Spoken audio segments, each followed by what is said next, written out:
Welcome, student. Welcome to the online lectures of Takshashila institute of commerce.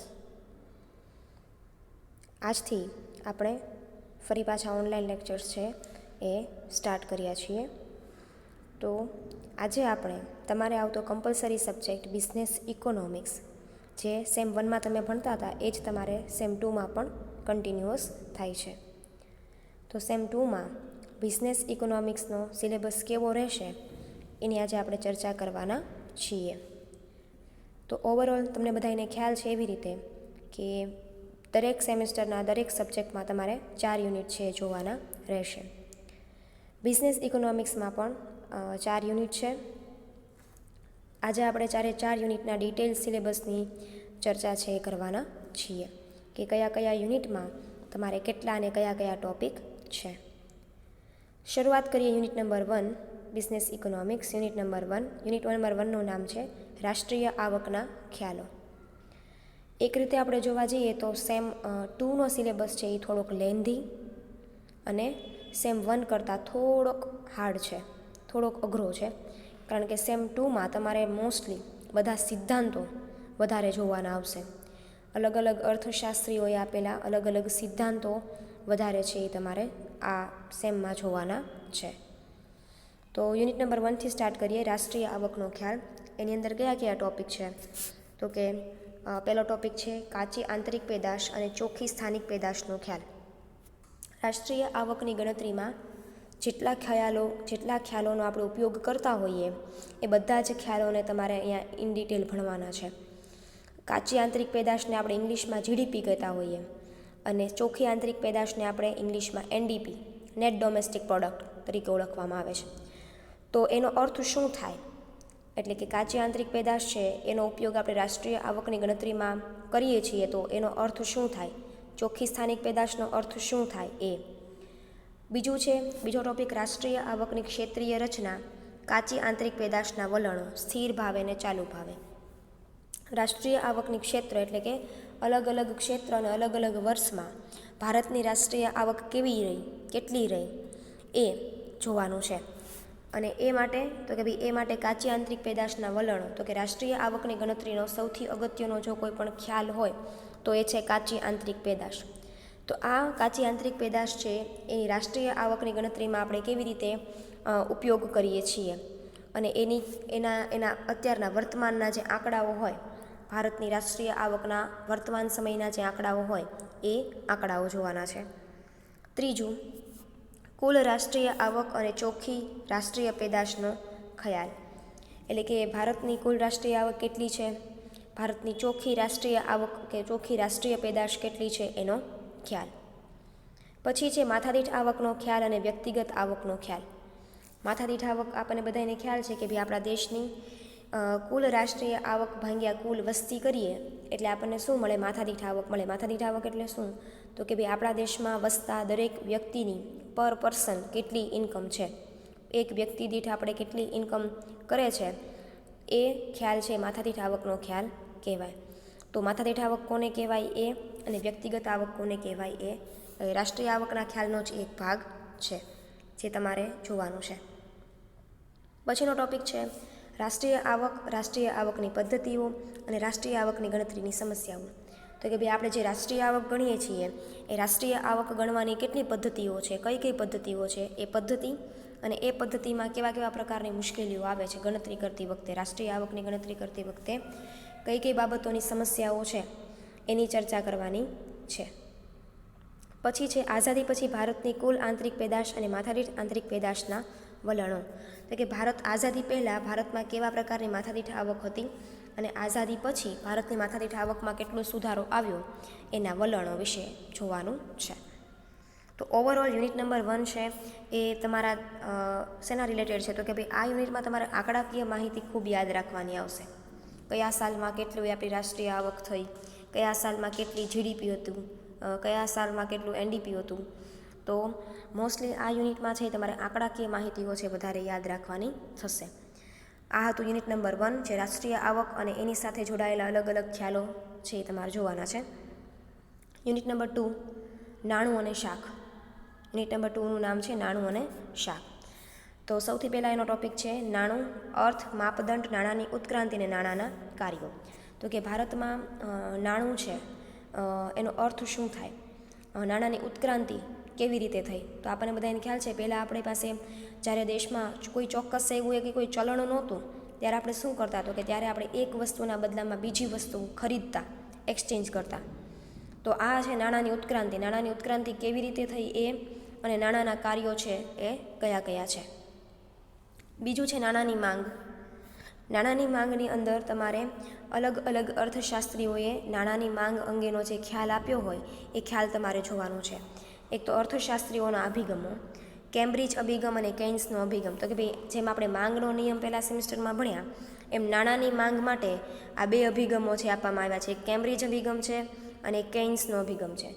તો આ બંને નાણાંની માંગ માટે કેવી રીતે કામ કરે છે, જે માંગનો નિયમ ભણ્યા તેવી રીતે નાણાંની માંગ માટેના આ બે ખ્યાલો છે એ તમારે જોવાના છે, જે અલગ અલગ અર્થશાસ્ત્રીઓ દ્વારા આપવામાં આવેલા હશે.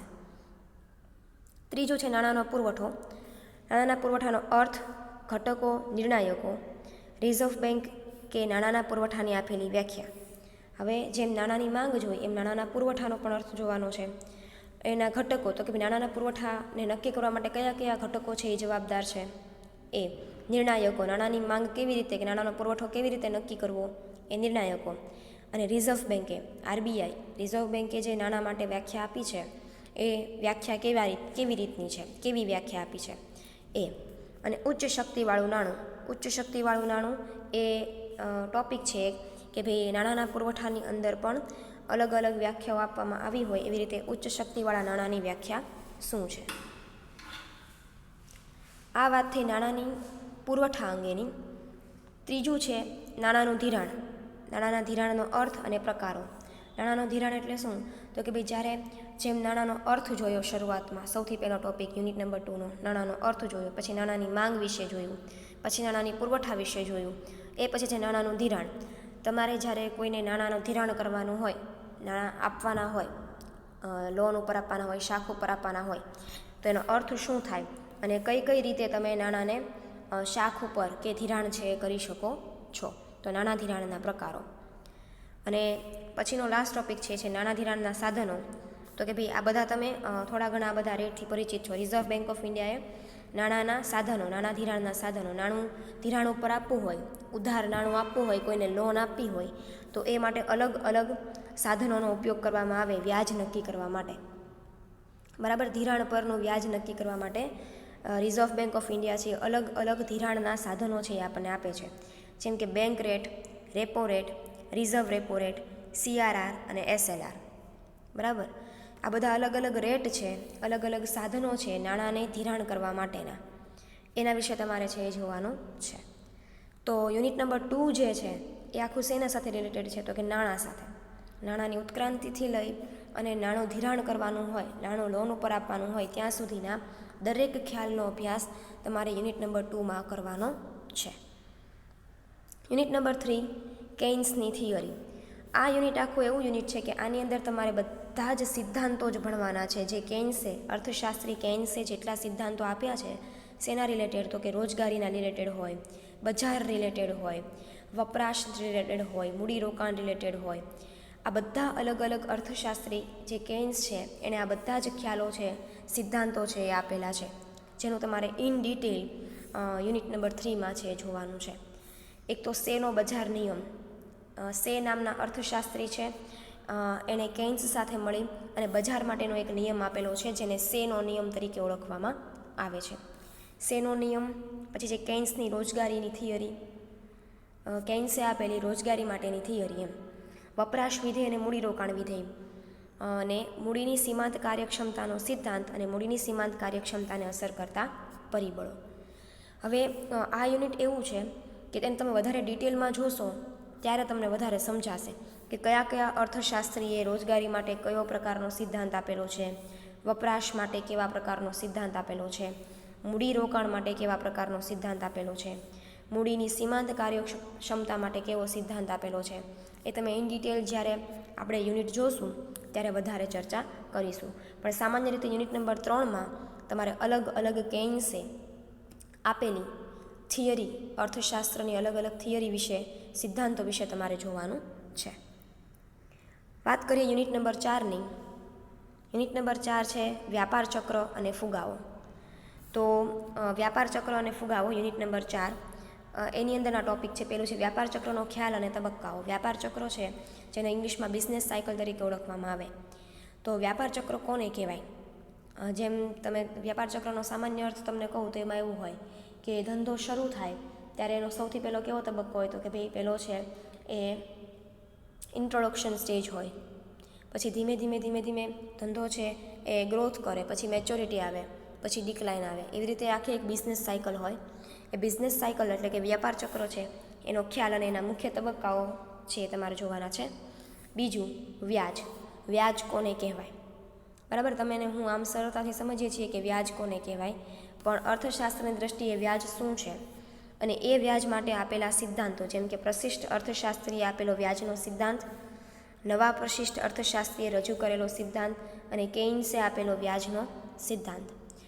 વ્યાજ માટેના અલગ અલગ સિદ્ધાંતો અલગ અલગ અર્થશાસ્ત્રીઓ દ્વારા રજૂ કરવામાં આવ્યા છે. એ સિદ્ધાંતો તમારે જોવાના છે. જેમાં કેઇન્સે આપેલો અર્થશાસ્ત્રનો કે વ્યાજનો સિદ્ધાંત છે એમાં મુખ્ય 3 હેતુઓ છે એ આવી જવા જોઈએ: વિનિમયનો હેતુ, સાવચેતીનો હેતુ અને સટ્ટાકીય હેતુ. લાસ્ટ વ્યાજનો સિદ્ધાંતનો વ્યાજ માટેનો ટોપિક છે એ છે વ્યાજને અસર કરતા પરિબળો. વ્યાજ નક્કી કરતી વખતે કેવા કેવા પરિબળો છે વ્યાજને અસર કરે છે એના વિશેનો ખ્યાલ. પેલું આપણે જોઈએ વ્યાપાર ચક્ર. વ્યાપાર ચક્રની અંદર વ્યાજ અને વ્યાપાર ચક્ર બંને સાથે છે. અને હવે છે ફુગાવો. ફુગાવો કોને કહેવાય સામાન્ય અર્થમાં? તો કે ફુગાવાનો અર્થ કોને કહેવાય, ફુગાવાના પ્રકારો, ફુગાવાના કારણો અને ફુગાવાની અસર. આટલું છે એ ફુગાવો અલગ છે ટોપિક, એની અંદર તમારે જોવાનું છે. ફુગાવો સામાન્ય રીતે શું હોય? ફુગાવો સામાન્ય રીતે કોઈ પણ અર્થતંત્રમાં અચાનક જ્યારે વસ્તુની કિંમતમાં ભાવ વધારો થાય એને ફુગાવા તરીકે ઓળખવામાં આવે. બીજા અર્થમાં આપણે એવું પણ કહી શકીએ કે જ્યારે જેટલી આપણી માંગ હોય એટલો બજારમાં પુરવઠો ન હોય ત્યારે શું થાય, તો કે ભાઈ ત્યારે અચાનક બધી વસ્તુના ભાવ છે વધવા માંડે અને એના કારણે શું જોવા મળે? ફુગાવો જોવા મળે. તો ફુગાવાનો અર્થ જોવાનો છે, ફુગાવો કેટલા પ્રકારનો હોય એ જોવાનું છે, ફુગાવાના કારણો અને ફુગાવાની અસરો. તો આ છે યુનિટ નંબર 4 વ્યાપાર ચક્ર અને ફુગાવો. તો ઓવરઓલ તમારે ઇકોનોમિક્સનો સિલેબસ છે એ કંઈક આવો છે. યુનિટ નંબર 1 રાષ્ટ્રીય આવકના ખ્યાલો, જે ઓવરઓલ આખું રાષ્ટ્રીય આવક અને એના સાથે અલગ અલગ જેટલા ખ્યાલો આપણે સમજવાના હોય એ છે. બીજું છે નાણું અને શાખ. નાણાં અને શાખમાં શું છે? નાણાંની ઉત્ક્રાંતિથી લઈને નાણું ધિરાણ કરવાનું હોય, લોકોને લોન તરીકે આપવાનું હોય ત્યારે કઈ કઈ બાબતોનો ખ્યાલ રાખવો જોઈએ એ. ત્રીજું યુનિટ છે આખું થિયરી બેઝ છે. અલગ અલગ અર્થશાસ્ત્રીઓ આપેલા સિદ્ધાંતો વિશે તમારે જોવાનું છે.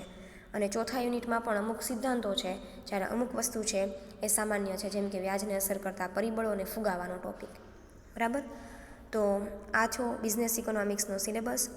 નેક્સ્ટ લેક્ચરથી આપણે યુનિટ નંબર 1 સ્ટાર્ટ કરીશું. Thank you.